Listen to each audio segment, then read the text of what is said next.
Le Tour du Monde. Le Tour du Monde, c'est une émission d'opinion, surtout d'analyse de l'actualité sociopolitique, économique, culturelle et sportive au Bénin, en Afrique et dans le monde. Sur différents sujets, il s'agit de mieux informer pour un monde plus juste. Le Tour du Monde, c'est une coproduction de Guérit TV Monde et 3R Média.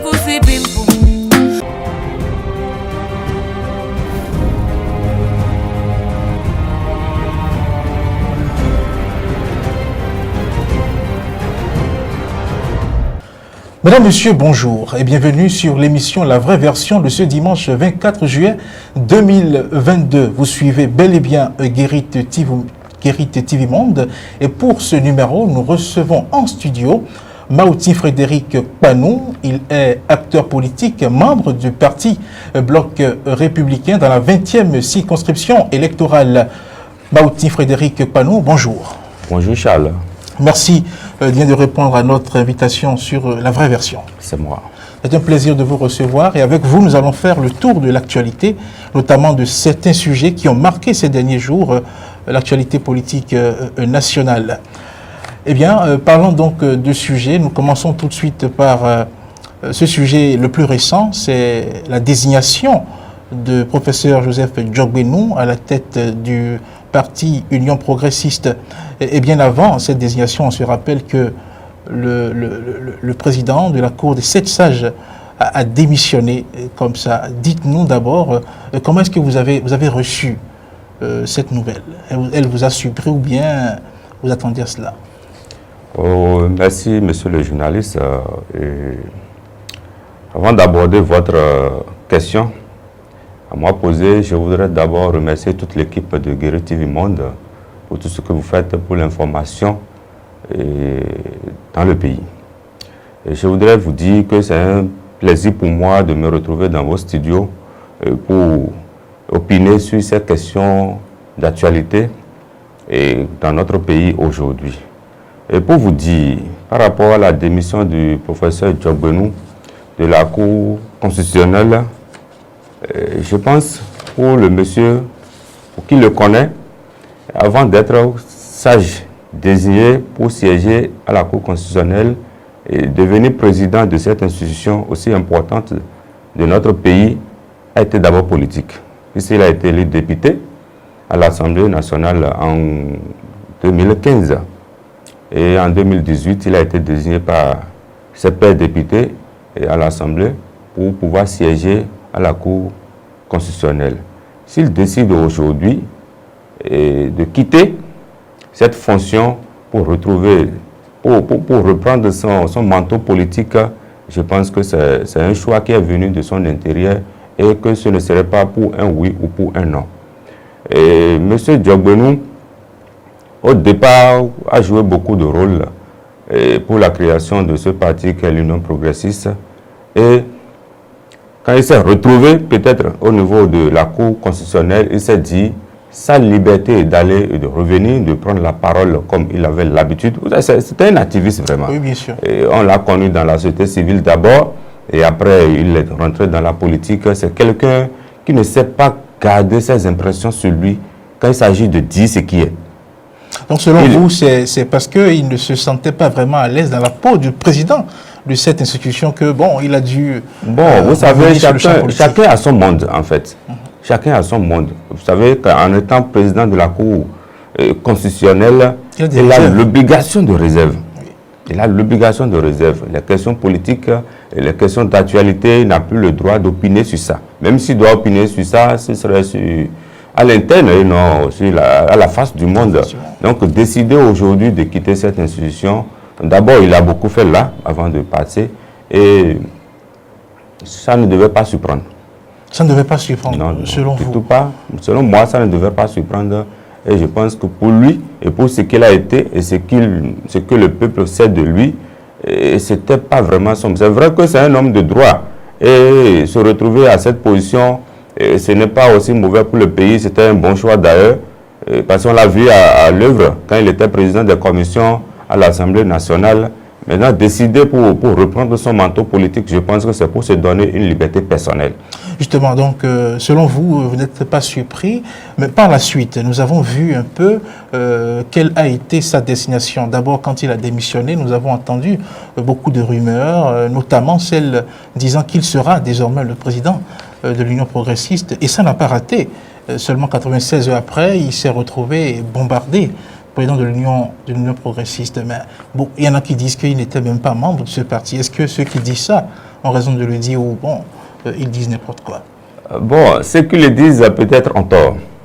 Et pourquoi? Et pourquoi que je peux vous dire que le parti l'Union progressiste, c'est le parti du professeur Diogbenou. Même si son manteau de président de la Cour constitutionnelle lui l'empêchait d'exercer librement cette fonction d'acteur politique. Si ce manteau l'empêchait d'exercer cette fonction d'acteur politique, tout le monde, tous ceux qui savent lire l'actualité politique doivent pouvoir savoir que si demain le professeur devait reprendre un manteau politique, qu'il a attendu à l'Union progressiste. Parce que quand on part de 2015, où il a été élu député, son suppléant c'était bien M. Oden Aladati, oui, qui est aujourd'hui député à l'Assemblée nationale. Et quand il partait en 2018, c'est Oden Aladati qui est venu le remplacer, n'est-ce pas? Oui. Et aujourd'hui, il est un acteur clé de l'Union progressiste, M. Aladati. Il est un acteur clé de l'Union progressiste. Et les dirigeants de ce parti ont vite saisi l'opportunité en confiant la gestion de ce parti au professeur Diogbenou. Il en a vraiment les qualités, mais c'est une chance pour le parti. Et ça prouve combien les responsables de ce parti sont engagés pour le rayonnement de ce parti. Mais quand vous dites que c'est un bon choix, oui, imaginez quelqu'un qui, du jour au lendemain, démissionne d'une institution comme la Cour, dit qu'il revient sur le terrain politique et il dit qu'il revient en tant qu'ouvrier, se mettant au service du parti. Du jour au lendemain, il se retrouve à la tête. Imaginez un peu l'environnement des gens qui étaient déjà là, militants, affichés, connus. Selon vous dit, il serait un acteur politique de l'ombre dans le parti. Il vient du jour au lendemain, prend la présidence. Vous ne trouvez pas qu'il y a quelque chose qui pourrait frustrer? Aucune frustration. Parce que nous sommes des humains après tout. Aucune frustration. Et les responsables du parti Union progressiste, tout acteur à divers niveaux, devaient comprendre que la personne du professeur Diogbenou n'est pas des moindres dans l'arène du parti Union progressiste. Et on pouvait déjà l'imaginer. Parce que quand on voit le rôle que joue son suppléant d'alors, M. Oden Aladati, et tous ceux qui constituent le parti Union progressiste aujourd'hui, on ne peut pas écarter le professeur Diogbenou, bien qu'il était président de la Cour suprême. C'est sa famille, en fait, qui compose les organes dirigeants de ce parti. Donc, revenu aujourd'hui prendre la tête de ce parti pour avoir occupé le poste de président de la Cour suprême, de la Cour constitutionnelle, je pense que c'est le poste idéal pour lui, pour permettre au parti de bien rayonner. Parce que si on prenait quelqu'un parmi ceux qui étaient restés pendant tout le temps, c'est ça qui pouvait créer des problèmes. Ah bon? Pourquoi pas moi? Pourquoi c'est lui on a pris? Ça peut porter un coup au parti en fait, mais prendre le professeur Diogbenou avec sa carrure, sa compétence qu'on connaît de lui, je pense que c'est un bon casting pour le parti. Il a été dit que c'est une désignation. Vous n'avez pas l'impression qu'il y a quelqu'un dans l'ombre qui dicte ce qui doit se faire dans ce parti? Je ne peux pas dire ce que je ne maîtrise pas. Je ne suis pas dans le secret de Dieu pour opiner sur cette question. Parce que je ne suis pas membre du parti Union progressiste. Je ne suis plus membre du parti Union progressiste et je ne suis pas un des responsables. Si les responsables ont choisi pour le professeur Diogbenou, c'est parce qu'ils ont jugé sa capacité utile, ils l'ont jugé capable de pouvoir conduire le parti pour son bon rayonnement. Et justement, vous n'êtes plus membre de l'Union progressiste, vous êtes actuellement acteur politique, membre du Bloc républicain, un parti qui soutient également les actions du chef de l'État, comme l'Union progressiste. Et vous, du Bloc républicain, voyant les choses de loin, comment est-ce que vous appréciez fondamentalement ce choix? On se rappelle que le secrétaire général national du parti, le ministre Biotchané a sorti un communiqué dans lequel il a félicité Diogbenou pour son élection. Est-ce que vous êtes du même avis? Pour ma part, je m'en vais lui dire félicitations et lui souhaiter bonne chance pour sa nouvelle posture, pour son nouveau poste. Et en tant que président du parti Union progressiste, vous avez vu, le premier responsable de mon parti a déjà sorti le communiqué. Donc cela voudra dire, c'est l'avis de tous les membres, tous les militants du parti Bloc républicain. C'est ça le militantisme. Le responsable a dit, ça voudra dire que c'est tous les membres de ce parti qui l'ont dit. Donc pour ma part, personnellement, je lui dis félicitations pour sa désignation à la tête de ce parti Bloc Union progressiste. Et je lui souhaite bonne chance. Très bien, bonne chance, vous le dites, chers amis internautes de Guéri TV Monde. Vous suivez actuellement l'émission La Vraie Version.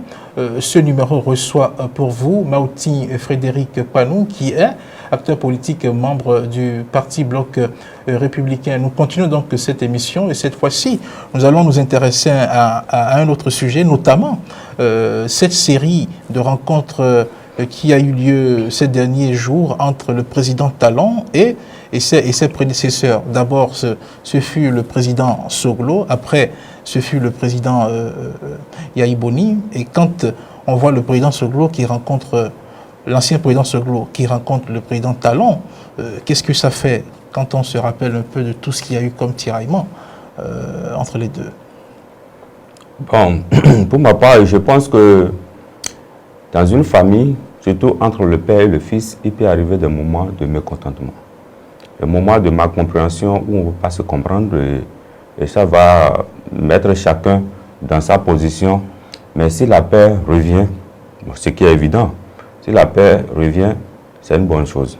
Cette rencontre entre le président Soglo et le président Talon, entre le président Yahi Boni et le président Talon, je pense que c'est pour le bonheur de ce pays. Nous ne pouvons pas parler du Bénin sans penser à ceux-là. Parce que chacun d'eux ont pris la tête de ce pays pendant des années données. Même s'ils ne sont plus là aujourd'hui, ils sont toujours quand même fils de ce pays et pères de cette nation. Donc grand-père d'ailleurs.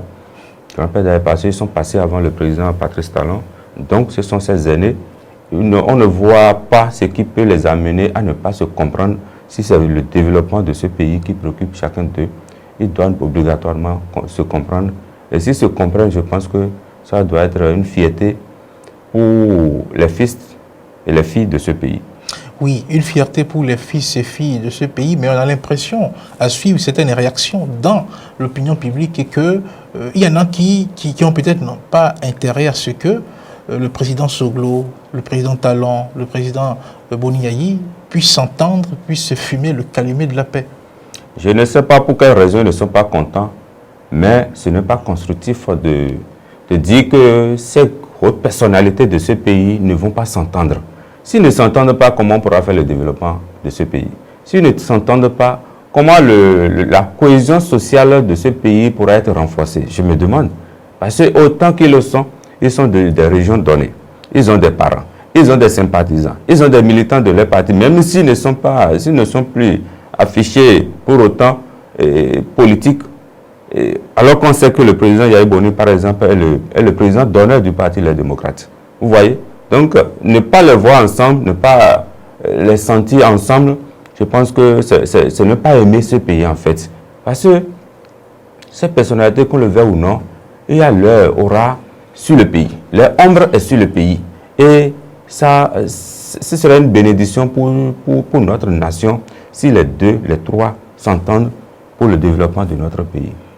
Parlons justement de développement et de cohésion sociale. Il se fait que, après ces rencontres-là, on a assisté à la libération de certains détenus détenus. Parce que après la présidentielle de 2021, il y en a qui se sont retrouvés à la prison.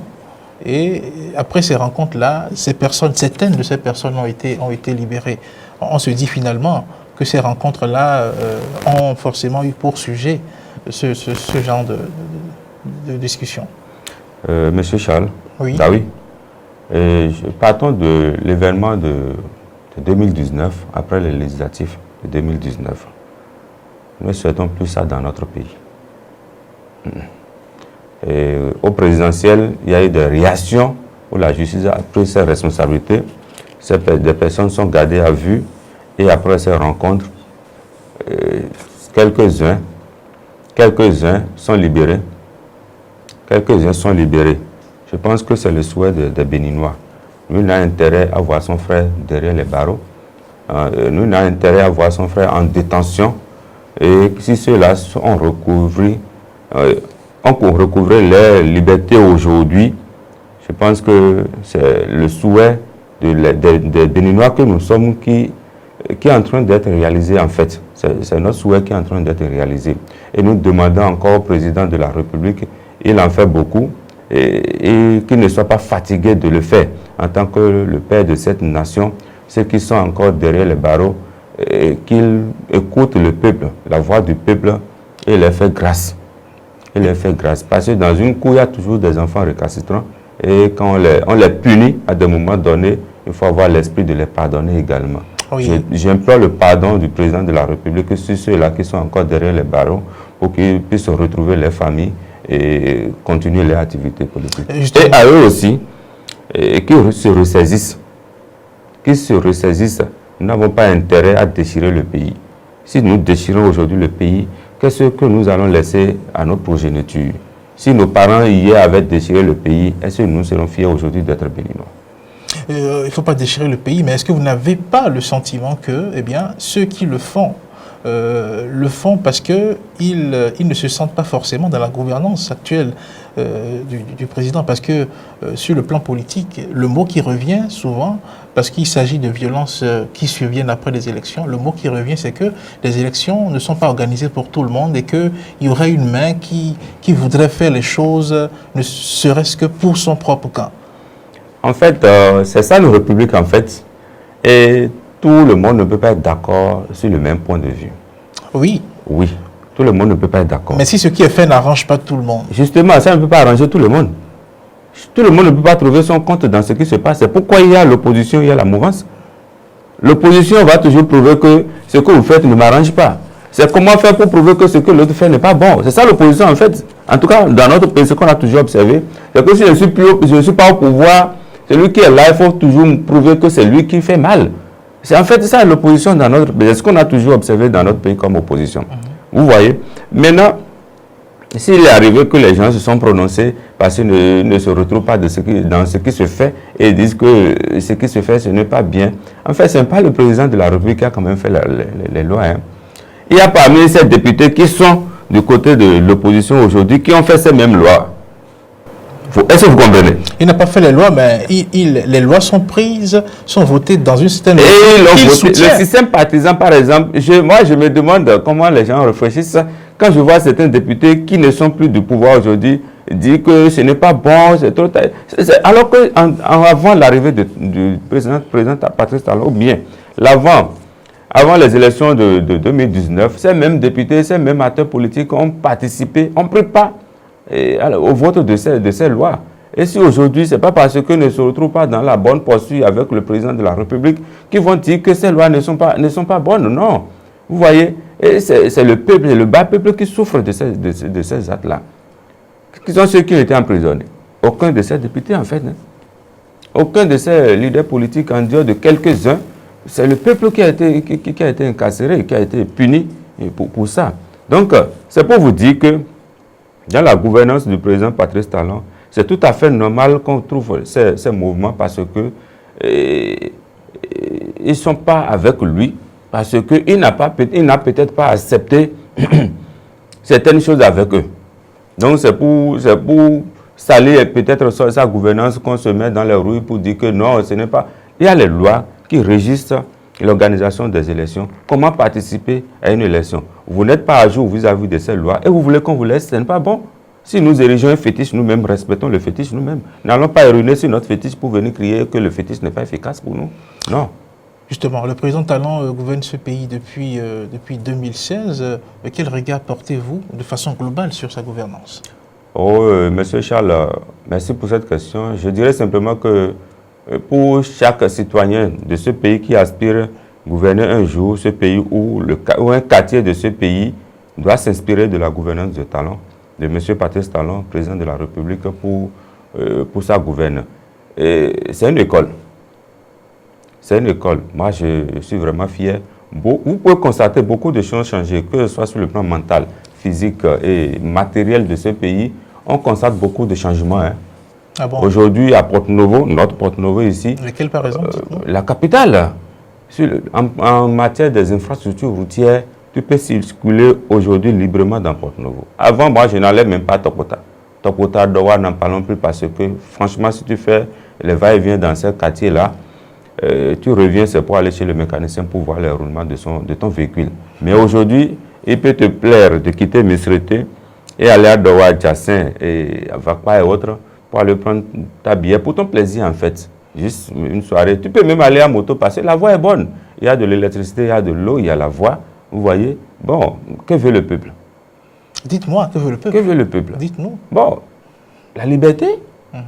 Ensuite? La liberté, les infrastructures, qu'on se sente dedans et qu'on se sente à l'aise dans le pays de circuler. La sécurité, par exemple.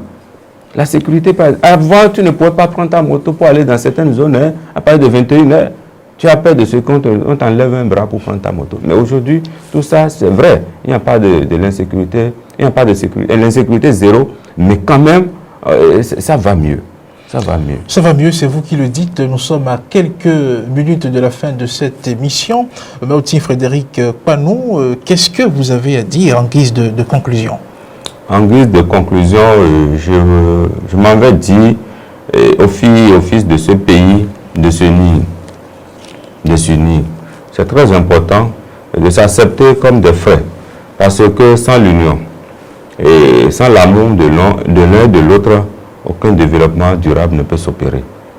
Merci beaucoup. C'est votre mot de fin. Merci à vous, Maouti Frédéric Panou. Merci de votre disponibilité.